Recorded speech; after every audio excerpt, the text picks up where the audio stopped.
Guys, we're here at Los Lunas, New Mexico, and we're here at the place called the Decalogue Stone. We're going to look at this mountain. You can see the mountain behind me.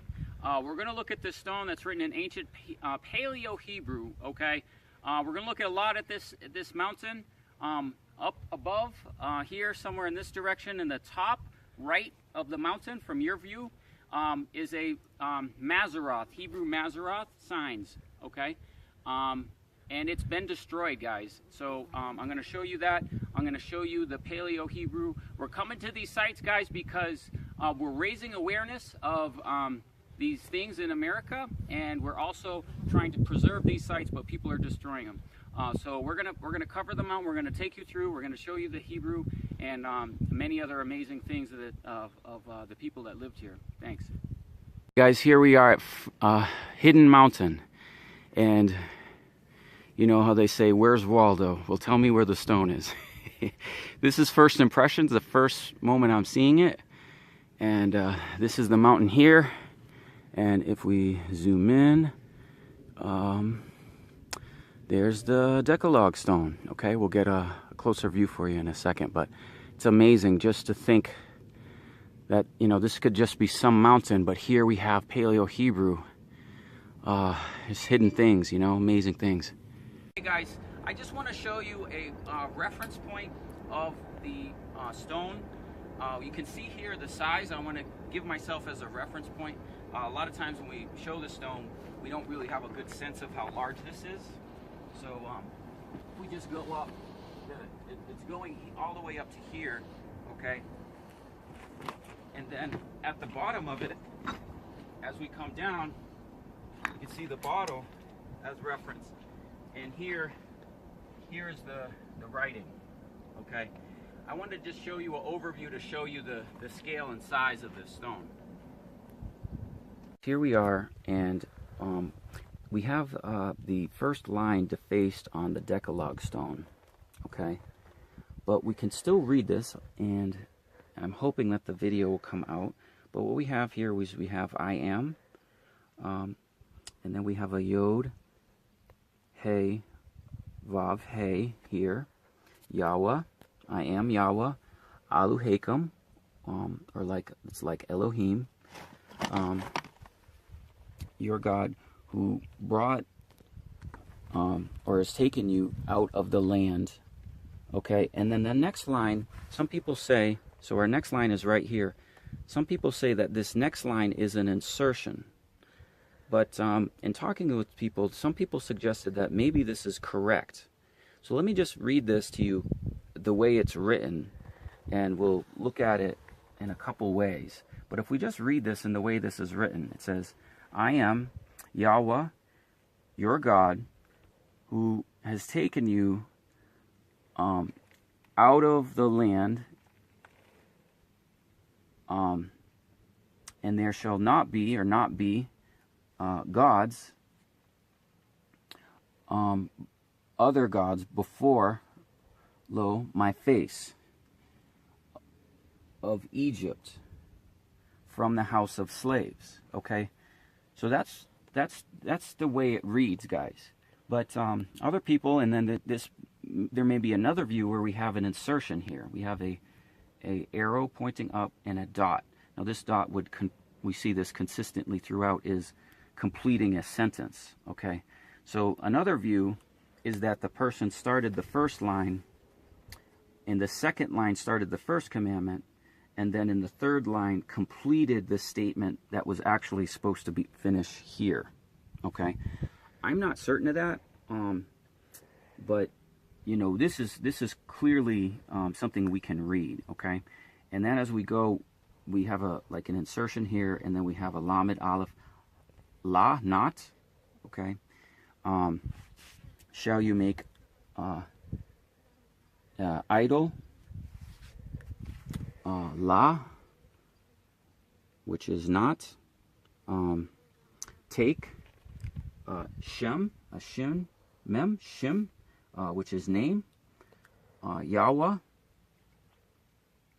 okay, vain, and like in vain, okay, and we have a dot here completing that sentence. So let's keep going here, and then we can see some of the other clear commandments. Okay. This word, I'm not certain of this word, guys. It's you know, to pronounce it. I may not pronounce everything here correctly, so bear with me. But this is it's like zakuruf or zakur, which is remember. And this is not translated. And then we have a yom, yod, mem, yom, day. Remember, day. And it's like a shin, bet, tav. So Shabbat, Sabbath. Okay. And holy. Holy. Keep it holy. And then this one is kind of long. I'm not going to try and pronounce all of it, but basically what we have is a honor your father and mother. Okay. So that your days you'll have long days upon the earth. Okay. And Yahweh, we got a Yahweh Elohim over here. Yahweh, Yod He Vav He, Elohim, Yahweh. And then this is our next line. And then we have the laws. Okay. And so here's one of our laws right here. Lamed Aleph, la, not. Murder, la. Lamed Aleph, not. Adultery, don't commit adultery. Lamed Aleph, not. Steal. Lamed Aleph, again meaning not. Basically this line is give false testimony against your neighbor. Okay. And then the last line is the, do not desire the wife of your neighbor and all that is your neighbor's. Now, another thing I hope to attempt to show you is that completes this line. And something has happened here where you can clearly see everything that we've read is clearly etched into the stone. The surface of this stone, guys, is clear to make this readable. You can see it's sanded or something is done, but there's places you can see this is black, right? So they couldn't get to this part of the surface by using a sander or something. So you can see here, this is the way it would have originally looked. All right, look at the stone. This is the portion here my hand is on, and you can see a crack here, and the stone going down and appears to have separated. Here you can see this crack. This continues. You can see the stone here as I take it out, and it looks like it has, when the major stone is fallen, you can see the separation and the crack taking place here, going all the way around, which is very, very interesting. Also here we can see some of the moss and blackened surface in the line here where the whatever was done to clear the surface and made it this lighter covering closer to the rock. Okay guys, one of the things we want to do with this stone is I want to provide you with information, okay? Sometimes when you go to a site, you can see things at the site you can't see on video, you can't see in photographs. So other people that are interested in things like this, I want to share some things that are on the site. Most people will focus on just the stone and the writings, which, you can clearly see, and we can, make an attempt at its clear and obvious interpretation of the Decalogue, 10 Commandments.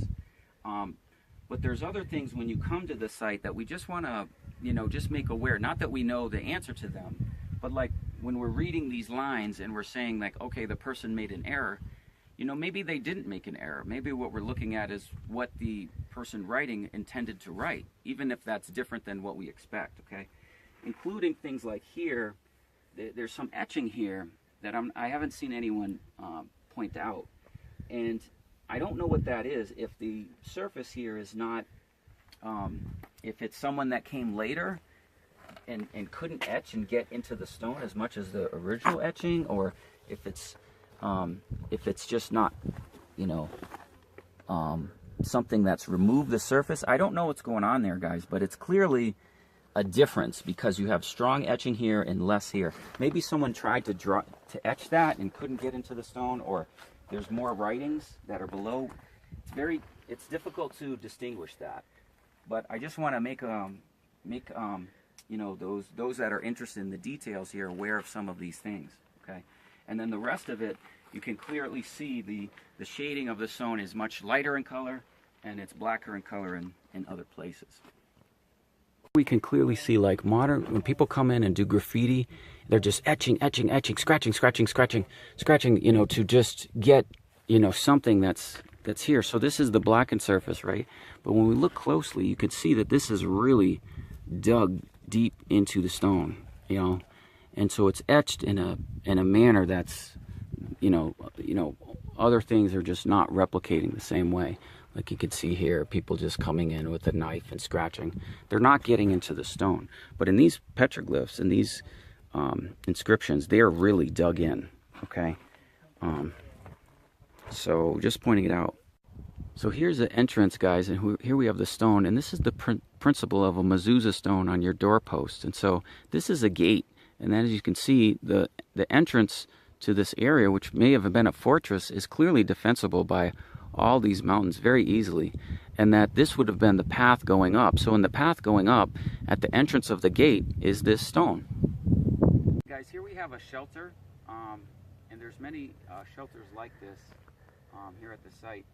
And if we see these, we can see these are very old, and these would have been something that could have easily made a shelter for the people, and you know, had tarps covering it. But you know, there's stone circles like this.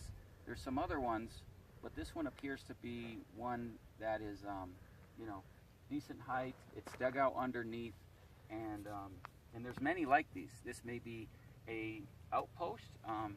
If we look from here, we can see for many miles. Or it may have been a shelter and tent, you know, kind of like fortification. But clearly,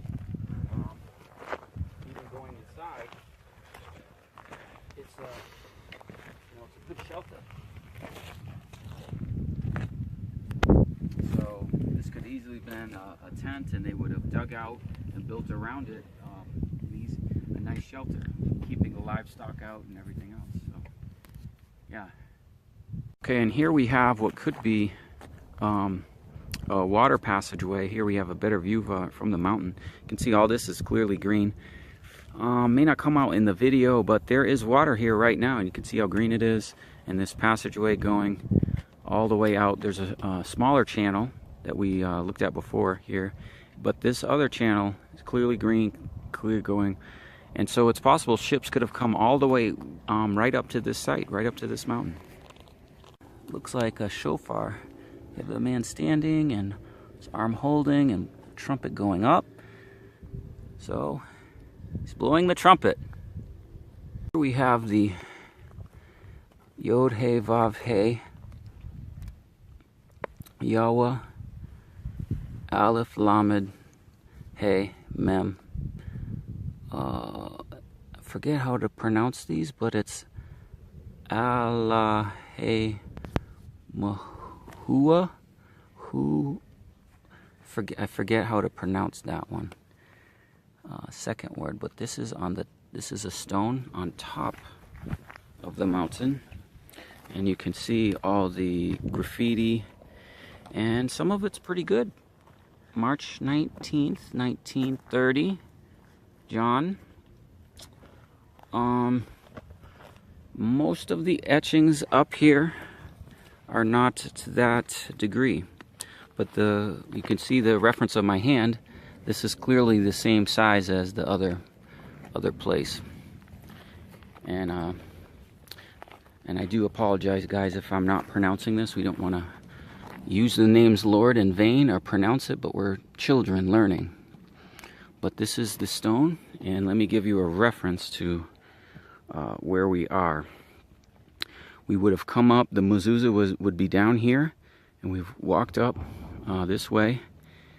The mountain goes up this way. We've looked there, and here we have the river that they may have taken the river in, and the rest of the sights and the views that you could see around. Okay guys, we have here a pen or area that may have been a small sleeping quarters. You can see this is you know, large enough for maybe one, maybe two people, almost like if you picture a two-person sized tent. And clearly the stone here was built up very high.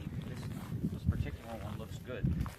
And what we have is a somewhat of a perimeter of these types of structures that go along here. I'm close to the corner, and then this runs along this corner. It's going this way,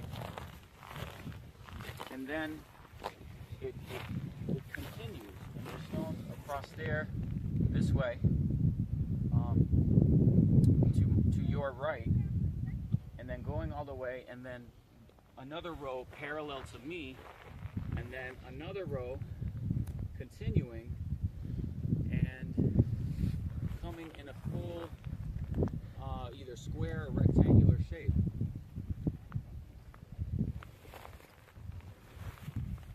So what I first thought was, looking at this site, this might be the tabernacle, but this is probably living quarters, and that beyond the way we have a tabernacle, small tabernacle set. So that's what, if you look at this, you have a perimeter of living quarters, and then inside would be the livestock and the sheep could be held inside. We have a small you know, line of stones. So that's what we're looking at here.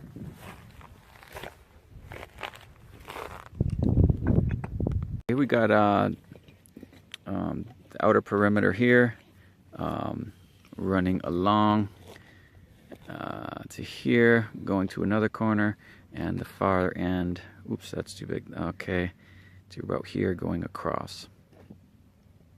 And that outer perimeter we believe to be the living quarters, holding in the livestock, and then just this mound here may have actually been a tabernacle,